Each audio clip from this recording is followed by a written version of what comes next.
Wallace here, Real Sports Talk, Ridge Wallace. This edition of the Monday Growl. Now, before I get into this Monday Growl, I know some of y'all are going to see my Facebook and say, what about the Monday Growl? I thought you were done with the Panthers.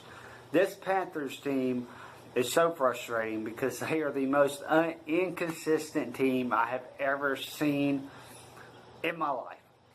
They were on a great winning streak. They were looking good. And then they play the Saints, and they reverted back to the team that lost to the Bears, the team that lost to the Eagles. You know, I don't know. They reverted back to their old ways. And it's so frustrating with this team because this team has the potential to be so good. We get swept by the Saints. We've been beat by the Bears, which should have never happened, and we get beat by the Eagles. So really, we've only lost to 3 good teams this year. We've actually been soundly beat. We gave Chicago that game. Now, let's talk about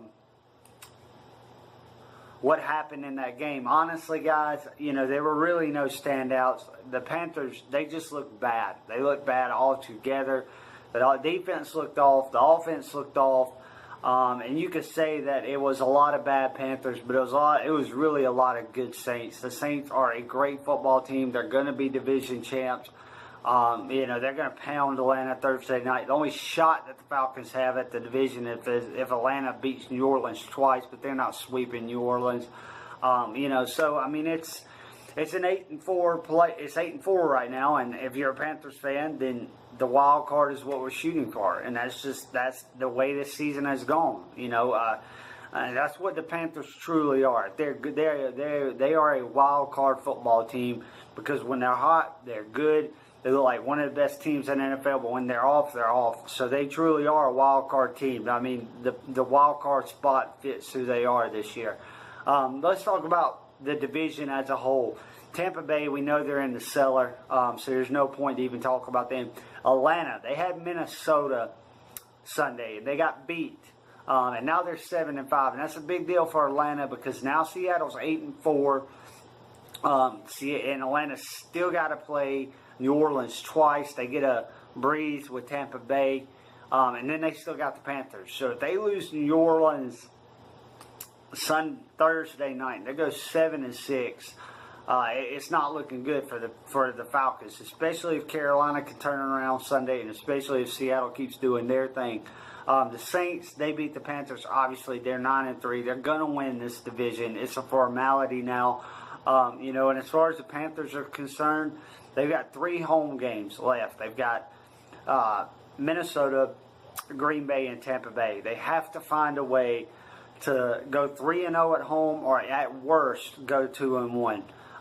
To at least set themselves up with an 11-4 record, or at least a 10-5 record before they go into Atlanta.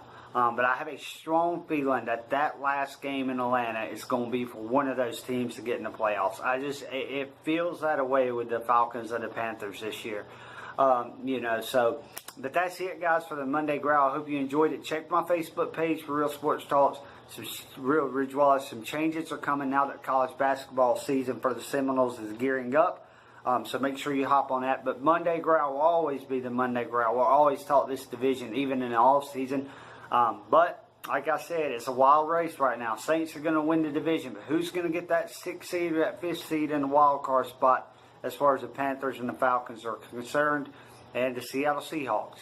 But that's it, guys. Hope you enjoyed the Monday Growl. If you're a Florida State fan, you want to catch what videos next, but I'm not going to get into that here. I'll get into that with the next video. But until then, this Sunday, we're back at Bank of America, 1 o'clock kickoff. I'll be here watching it right at 1 o'clock or a little bit after. But we're at home, the Minnesota Vikings. Time to just turn it around, get that bitter taste out of our mouth, and get the win and play like I know we're capable of playing in front of our home fans at the bank. But until then, guys, always keep pounding, and I'll see you guys soon.